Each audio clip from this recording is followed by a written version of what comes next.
नमस्कार दोस्तों, आज एक निवेदन है आपसे, विनती है कि अगर आप ये वीडियो देख रहे हैं तो कृपया करके पूरा वीडियो देखें और पूरा वीडियो देखने के बाद आप कमेंट में बताएं कि मैसेज आपको सही लगा या क्या सही होना चाहिए वास्तविकता में, उसके बारे में आप कमेंट कर ज़रूर बताएं। इस समय हमारे यहाँ सोशल मीडिया में ज़ोरों-तोरों से चल रहा है कि अपने प्राइमरी शिक्षा में बदलाव के लिए, शिक्षा में लोगों को बदलाव की ज़रूरत दिख रही है, जिसमें लोग बाग ज़ोरों-तोरों से सोशल मीडिया में चला रहे हैं कि रामायण और महाभारत पाठ्यक्रम में शामिल होने चाहिए, जिससे हर हिंदू बच्चे को अपने रामायण और महाभारत के बारे में, धार्मिक ग्रंथों के बारे में जानकारी हो, धर्म के बारे में जानकारी हो, और जिसके लिए कई तरह की दलीलें दी जा रही हैं। पर इसमें मेरा सोचना कुछ थोड़ा अलग है। आज इसी टॉपिक पे बात करेंगे। मेरे हिसाब से हिंदू धर्म लोगों को जीने का सलीका सिखाता है। हर जीव जंतु पशु के लिए दया भावना होती है। हर 50 किलोमीटर बाद लोगों की भाषा चेंज हो जाती है, लोगों की पूजा करने की पद्धति चेंज हो जाती है। हर जगह पर अपनी अपनी मान्यताएं हैं। मतलब कुल मिला के हिंदू धर्म का कोई एक बेसिक स्ट्रक्चर नहीं है। लोगों के अंदर जिस तरह की श्रद्धा है वो उस तरह से अपना पूजा पाठ करते हैं, और यही विविधता हिंदू धर्म को इतना महान बनाती है। त्याग, बलिदान और स्वाभिमान से भरा हुआ है हिंदू धर्म। लोगों को इंसान से, जीव से, जंतु से, पेड़ पौधों से, सबके प्रति एक दया की भावना का दूसरा नाम हिंदू है। जीव जंतुओं का भी सम्मान, उनके प्रति दया भावना, पेड़ पौधों पर भी दया के साथ उनका सम्मान, भाइयों के लिए त्याग, माँ बाप के लिए त्याग, बच्चों के लिए त्याग, बलिदान, मतलब ऐसी कहानियों से भरा हुआ है जो लोगों में स्वावलंबी बनने की प्रेरणा देता है और लोगों को जीने का सही सलीका सिखाता है। जिंदगी जीना लोगों के सम्मान के साथ, लोगों के ऊपर प्यार मोहब्बत और लोगों के प्रति दया भावना से, लोगों से सम्मान की भावना से जीना ही हिंदू धर्म है, जिसमें त्याग, बलिदान, वचनबद्धता और स्वाभिमान का उदाहरण है, दया का उदाहरण है रामायण। वहीं धर्म, कर्म और कर्तव्य निष्ठा का एक दूसरा उदाहरण है महाभारत। पर दोस्तों, समस्या यहाँ पे नहीं है। समस्या यहाँ है कि हमको जमाने के साथ साथ चलना भी है, दुनिया के साथ साथ चलना भी है, दुनिया के लेवल में रहना भी है। दुनिया कहाँ से कहाँ जा रही है, हम आज वहीं जातियों में बचे हुए हैं। शिक्षा व्यवस्था में बदलाव की वास्तव में बहुत बड़ी ज़रूरत है, और वो ज़रूरत सुधारने के लिए उसमें रामायण और महाभारत को जोड़ने की ज़रूरत नहीं है। रामायण महाभारत आज के डेट पे लड़का अपने घर में अपने पिता माता पिता से और अपने गुरु से या TV, social media, digital platform हजारों हैं जहां से वो बेसिक जानकारी अपने रामायण और महाभारत की जान सकता है। पर वो लड़का अगर ये चाहे कि मुझे हाईटेक टेक्नोलॉजी की जानकारी मिल जाए या साइंस की जानकारी मिल जाए, तो उसको अपने टीवी से, अपने माता पिता से, अपने गुरु से नहीं मिलेगी। उसके लिए शिक्षा व्यवस्था में ही उसको सुधार करना होगा और शिक्षा व्यवस्था से ही वो पा सकता है, जिसके लिए शिक्षा में सबसे बड़े बदलाव की ज़रूरत है। शिक्षा व्यवस्था में, शिक्षा के मामले में हमारा देश वैसे भी लोगों से 100 साल पीछे है। हम लोग दुनिया से अभी 100 साल पीछे हैं शिक्षा के क्षेत्र में। हम लोग आज तक एक चिप नहीं बना पाए। एक चिप छोटी सी और आईसी हम लोग बाहर से मंगाते हैं, उसमें ज़रूर अपने देश का ठप्पा लगा के यूज करते हैं, पर वो चिप वास्तव में आती बाहर से है। जितने भी मोबाइल और कंप्यूटर में सर्किट लगती हैं वो सारी बाहर से आती हैं। मतलब टेक्नोलॉजी के क्षेत्र में, साइंस के क्षेत्र में हम लोग जीरो पे हैं, जिसका कारण कुछ और नहीं, हम लोगों का ये संकुचित मानसिकता है। पहली बात तो ये इतिहास हम पढ़ के करेंगे क्या? हम लोग शिक्षा में पूरी जिंदगी शाहजहां की जीवनी पढ़ते पढ़ते रट्टा मार मार के रट लिए, पर उससे कुछ हुआ नहीं। अकबर की महानता रटते रटते हम लोग थक गए, पर उस महानता से हमारा कोई लेना ही देना नहीं है। हिंदुओं को संकुचित मानसिकता से बाहर आने की ज़रूरत है और दुनिया के साथ बराबरी से चलने की ज़रूरत है। समस्या यह है कि इतिहास पढ़ के सीना फुलाने से कोई लेना देना नहीं। क्या बताओगे लोगों से बाद में कि हमारे पूर्वज हाईटेक थे, हमारे पूर्वज बहुत विद्वान थे, उससे हमारा सीना फुलाने से क्या मतलब निकलेगा जब हम खुद प्रेजेंट में कीचड़ में रहेंगे। तो सबसे ज़्यादा ज़रूरी है कि हम लोग दुनिया के साथ बराबरी से चलें, जिसके लिए हमें हाईटेक टेक्नोलॉजी और साइंस की ज़रूरत है। इन किताबों की ज़रूरत है। इतिहास और ये धार्मिक किताबें शिक्षा व्यवस्था से कोसों दूर होनी चाहिए। इतिहास भी बेसिक शिक्षा से कोसों दूर होनी चाहिए, तब जाके हिंदू भी दुनिया के साथ चल पाएगा और बराबरी कर पाएगा। आधुनिक विज्ञान में हमारा आज के डेट पर योगदान कुछ भी नहीं, हमारा योगदान जीरो है। और ये बताने में हमें शर्म आनी चाहिए कि जीरो की खोज करने वालों ने आज के आधुनिक युग में आधुनिक एक भी वैज्ञानिक खोज नहीं की।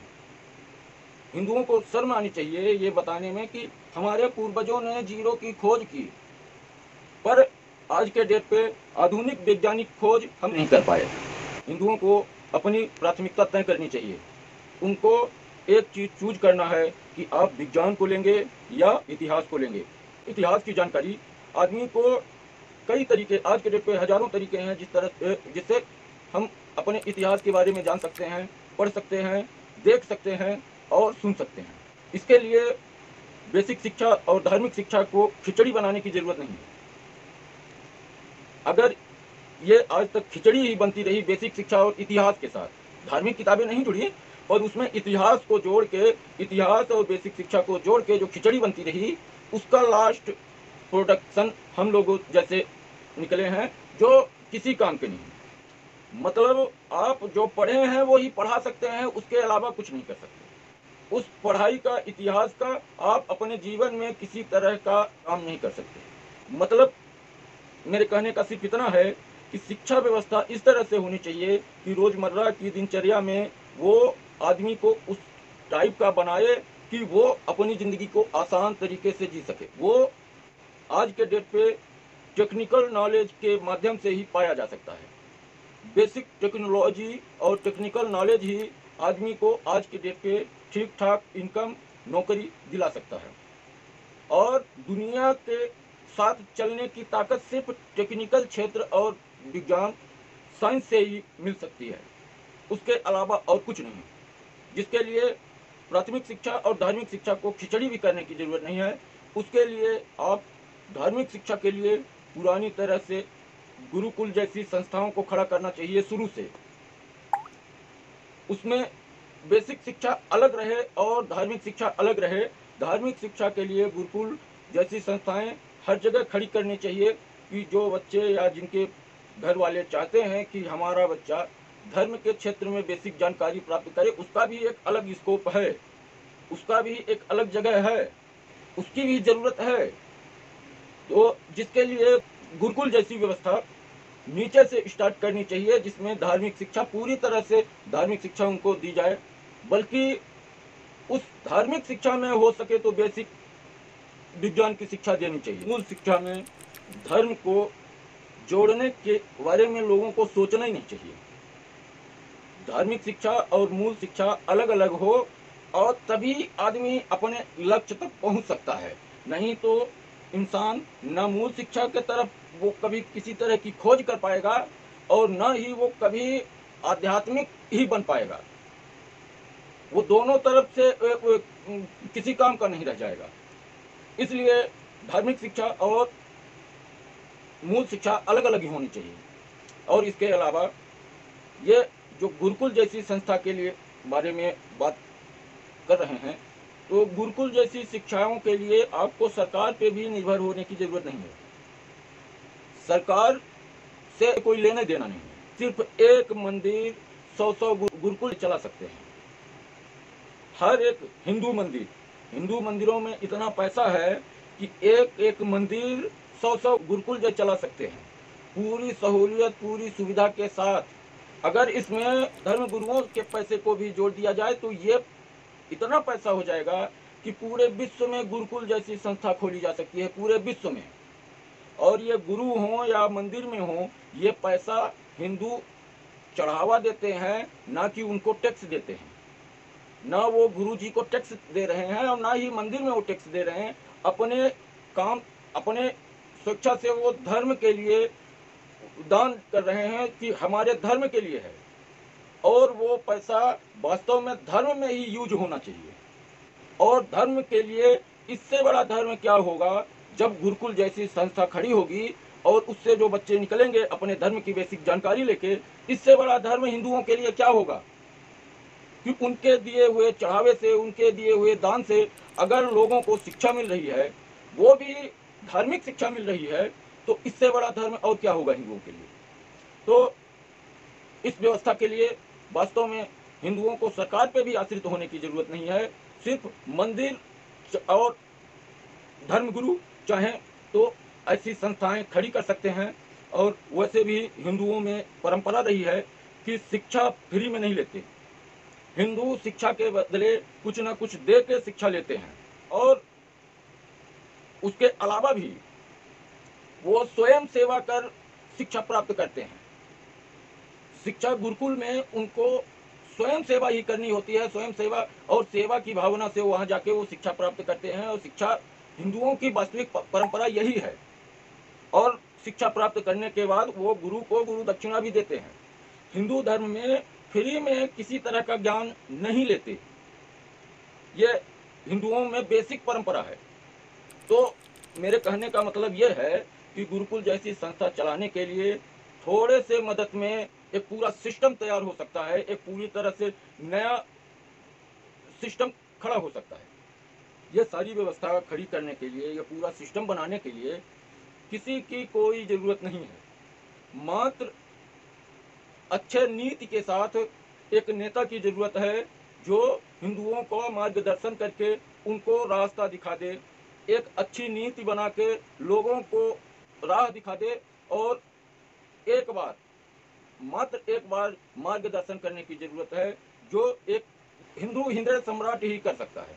सिर्फ हमें एक ऐसे हिंदू नेता की ज़रूरत है जो धार्मिक शिक्षा के लिए एक अच्छी नीति लाए और उस नीति के साथ गुरुकुल और इस शिक्षा प्रणाली को मार्गदर्शन देके राह दिखाए और सही ढर्रा पकड़ा दे। उसके बाद हिंदू और ये शिक्षा व्यवस्था अपने आप चलेगी और अपने आप वो पूरा सिस्टम बना लेगी।